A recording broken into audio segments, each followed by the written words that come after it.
തമിഴ്നാട് മുഖ്യമന്ത്രിയായി തമിഴക വെற்றிക്കഴകം അധ്യക്ഷൻ വിജയ് ഇന്ന് സത്യപ്രതിജ്ഞ ചെയ്ത് അധികാരമേൽക്കും. രാവിലെ 10 മണിക്ക് ചെന്നൈ നെഹ്റു സ്റ്റേഡിയത്തിലാണ് സത്യപ്രതിജ്ഞ ചടങ്ങ്. ലോക്സഭാ പ്രതിപക്ഷ നേതാവ് രാഹുൽ ഗാന്ധി ഉൾപ്പെടെയുള്ള നേതാക്കൾ പങ്കെടുക്കും. വിവരങ്ങളുമായി വൈഷ്ണവ് പ്രഭാകരൻ ചേരുന്നു. വൈഷ്ണവ്, അങ്ങനെ നീണ്ടുനിന്ന രാഷ്ട്രീയ നാടകങ്ങൾക്കൊടുവിൽ വിജയ് ഇന്ന് സത്യപ്രതിജ്ഞ ചെയ്ത് അധികാരമേൽക്കുകയാണ്. എന്തൊക്കെയാണ് മറ്റു വിവരങ്ങൾ? ദീപ്തി, നീണ്ടുനിന്ന രാഷ്ട്രീയ സംഭവങ്ങൾക്കൊടുവിലാണ് വിജയ് അധികാരമേൽക്കുന്നത്. വളരെയധികം നാടകീയ സംഭവം തന്നെയായിരുന്നു തമിഴ്നാട്ടിൽ അരങ്ങേറിയത്. 5 നാൾ നീണ്ട രാഷ്ട്രീയ സംഭവങ്ങൾക്കൊടുവിൽ വിജയ് ഇന്ന് സത്യപ്രതിജ്ഞ ചെയ്യുകയാണ്. ചെന്നൈയിലെ നെഹ്റു സ്റ്റേഡിയത്തിൽ വെച്ചാണ് സത്യപ്രതിജ്ഞ ചെയ്യുന്നത്. 1952 ശേഷം ആദ്യമായാണ് തമിഴ്നാട്ടിൽ ഒരു സഖ്യ സർക്കാർ ചുമതലയേൽക്കുന്നത്. 1967 ശേഷമാണ് സംസ്ഥാനത്ത് ആദ്യമായി കോൺഗ്രസിന് മന്ത്രിമാരും ഉണ്ടാകുന്നത്. ഇന്ന് നടക്കുന്ന സത്യപ്രതിജ്ഞാ ചടങ്ങിൽ കോൺഗ്രസിൻ്റെ മന്ത്രിയായി പി വിശ്വനാഥൻ സത്യപ്രതിജ്ഞ ചെയ്യും. തമിഴ്നാട്ടിൽ കോൺഗ്രസ് അവസാന നിമിഷം പ്രഖ്യാപിച്ച ഒരു സ്ഥാനാർത്ഥിയായിരുന്നു വിശ്വനാഥൻ. ദളിത് നേതാവാണ്. അതുപോലെ ഇന്ന് ചെന്നൈ നെഹ്റു സ്റ്റേഡിയത്തിൽ ഗവർണർ രാജേന്ദ്ര അർലേക്കർ സത്യവാചകം ചൊല്ലിക്കൊടുക്കും. ഈ സത്യപ്രതിജ്ഞ ചടങ്ങ് സാക്ഷിയാകാൻ രാഹുൽ ഗാന്ധി എത്തിച്ചേരും. അതുപോലെ ഈ മന്ത്രിസഭയിൽ 2 കോൺഗ്രസ് അംഗങ്ങൾ ഉണ്ടാകുമെന്നാണ് വിവരം. തമിഴ്നാട്ടിലെ പുതിയ മുഖ്യമന്ത്രിയായി വിജയ് സത്യപ്രതിജ്ഞ ചെയ്ത് അധികാരമേൽക്കുമ്പോൾ മണിക്കൂറുകൾക്ക് നീണ്ട ഒരു രാഷ്ട്രീയ അനിശ്ചിതത്വമാണ് വിരാമമിടുന്നത്. വിടുതലൈ ചിരുതൈ കക്ഷി, അതായത് VCക്ക് അവരുടെ പിന്തുണ അറിയിച്ചതോടു കൂടിയാണ് വിജയ്ക്ക് മുഖ്യമന്ത്രിയാവുന്ന സത്യപ്രതിജ്ഞ ഇന്ന് നടക്കുന്നത്. 108 സീറ്റിലാണ് TVK വിജയിച്ചത്. അപ്പോൾ കേവല ഭൂരിപക്ഷം എത്തിയില്ല എന്ന് പറഞ്ഞ് ഗവർണർക്ക് സത്യപ്രതിജ്ഞാ ചടങ്ങിനുള്ള നോട്ടീസ് നൽകിയപ്പോൾ കേവല ഭൂരിപക്ഷം എത്തിയില്ല എന്ന് പറഞ്ഞ് ഗവർണർ ഈ നോട്ടീസ് തള്ളുകയായിരുന്നു. ഇതിന് പിന്നാലെ 2 ദിവസങ്ങൾ നീണ്ട ഇതിനുള്ളിലാണ് ഇപ്പോൾ മുസ്ലിം ലീഗും പിന്തുണ അറിയിച്ചതിന് പിന്നാലെയാണ്, മുസ്ലിം ലീഗും VCKയും എല്ലാം പിന്തുണ അറിയിച്ചതിന് പിന്നാലെയാണ് വിജയ് ഇന്ന് സത്യപ്രതിജ്ഞ ചെയ്യുന്നത്. 234 അംഗ നിയമസഭയിൽ 118 പേരുടെ പിന്തുണയാണ് സർക്കാർ ഉണ്ടാക്കാനായി വേണ്ടത്. VCKയ്ക്കൊപ്പം ലീഗും പിന്തുണച്ചതോടെ മൊത്തം 120 അംഗങ്ങളുടെ പിന്തുണ ആർജിക്കാനും വിജയ്ക്ക് സാധിച്ചിട്ടുണ്ട്.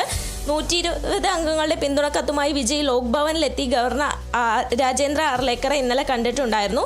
അദ്ദേഹം വിജയ് സർക്കാർ ഉണ്ടാക്കാൻ ക്ഷണിച്ചു. അതിന് പിന്നാലെ ഇന്ന് രാവിലെ 10 മണിയോടെ സത്യപ്രതിജ്ഞ നടക്കും. ദീപ്തി.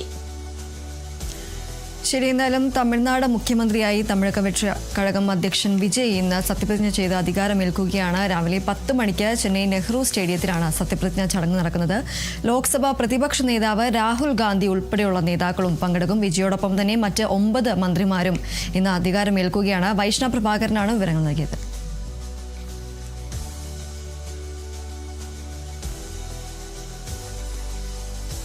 നിയമസഭാ തെരഞ്ഞെടുപ്പ് തോൽവിക്ക് പിന്നാലെ CPIM പോളിറ്റ് ബ്യൂറോ ഇന്ന് ഡൽഹിയിൽ ചേരും. ഇന്നും നാളെയുമാണ് യോഗം. കേരളത്തിലെ പശ്ചിമ ബംഗാളിലെയും തെരഞ്ഞെടുപ്പ് തോൽവി യോഗം ചർച്ച ചെയ്യും. കേരളത്തിലെ തോൽവി പാർട്ടി വിശദമായി പരിശോധിക്കും. വികസന ക്ഷേമ പ്രവർത്തനങ്ങൾ നടത്തിയിട്ടും മുന്നണി പരാജയപ്പെടാൻ ഇടയാക്കിയ കാര്യങ്ങളും ചർച്ചാ വിഷയമാകും. സംസ്ഥാനത്തെ സംഘടനാ പ്രവർത്തനം ശക്തമാക്കാനുള്ള നിർദ്ദേശവും യോഗത്തിലുണ്ടാകും. അടുത്ത പ്രതിപക്ഷ നേതാവ് ആരാകണം എന്നത് സംബന്ധിച്ചും ചർച്ചയും യോഗത്തിൽ നടക്കും. പദവി ഏറ്റെടുക്കുന്നത് സംബന്ധിച്ച് പിണറായി വിജയൻ യോഗത്തിൽ നിലപാട് വ്യക്തമാക്കിയേക്കും. പിണറായി വിജയൻ തയ്യാറല്ലെങ്കിൽ മറ്റ് പേരുകൾ പരിഗണിച്ചേക്കും എന്നതാണ് സൂചന. പോളിറ്റ് ബ്യൂറോ യോഗത്തിന് ശേഷം 12-ന് CPIM സംസ്ഥാന സെക്രട്ടേറിയറ്റ് യോഗവും 13, 14 തീയതികളിൽ സംസ്ഥാന കമ്മിറ്റി യോഗവും ചേരും.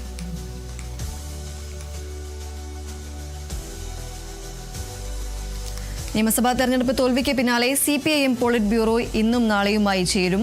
കേരളത്തിലെ പശ്ചിമ ബംഗാളിലെയും തെരഞ്ഞെടുപ്പ് തോൽവി അടക്കം ഈ യോഗത്തിൽ ചർച്ച ചെയ്യും. കേരളത്തിലെ പ്രതിപക്ഷ നേതാവ് ആരാകണമെന്നതിനും ഇന്നത്തെ യോഗത്തിൽ തീരുമാനമുണ്ടായേക്കാനാണ് സാധ്യതയുള്ളത്. കേരളത്തിലെ തോൽവി പാർട്ടി വിശദമായി തന്നെ പരിശോധിക്കും.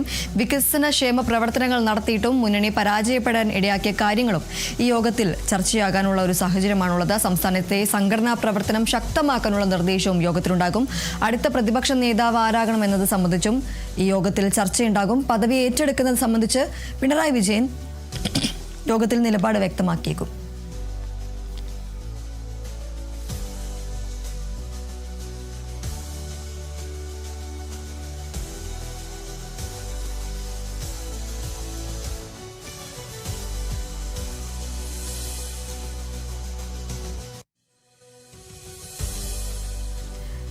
എറണാകുളം കളമശ്ശേരിയിൽ പോത്തിന്റെ ആക്രമണത്തിൽ 73കാരൻ കൊല്ലപ്പെട്ടു. കൈപ്പടമുകൾ സ്വദേശി അബുവാണ് മരിച്ചത്. ഇന്നലെ രാത്രി 7:30യോടെയാണ് സംഭവം. അബുവിന്റെ വീടിന് സമീപത്തെ മരങ്ങൾ കുത്തിമറിക്കുന്നതിനിടെ അവിടേക്ക് ചെന്ന അബുവിനെ ആക്രമിക്കുകയായിരുന്നു. അബുവിന്റെ വീടിന്റെ മുന്നിലെ പാടത്ത് കെട്ടിയിരുന്ന പോത്താണ് ആക്രമിച്ചത്. പരിക്കേറ്റ അബുവിനെ ആശുപത്രിയിൽ എത്തിച്ചെങ്കിലും ജീവൻ രക്ഷിക്കാനായില്ല.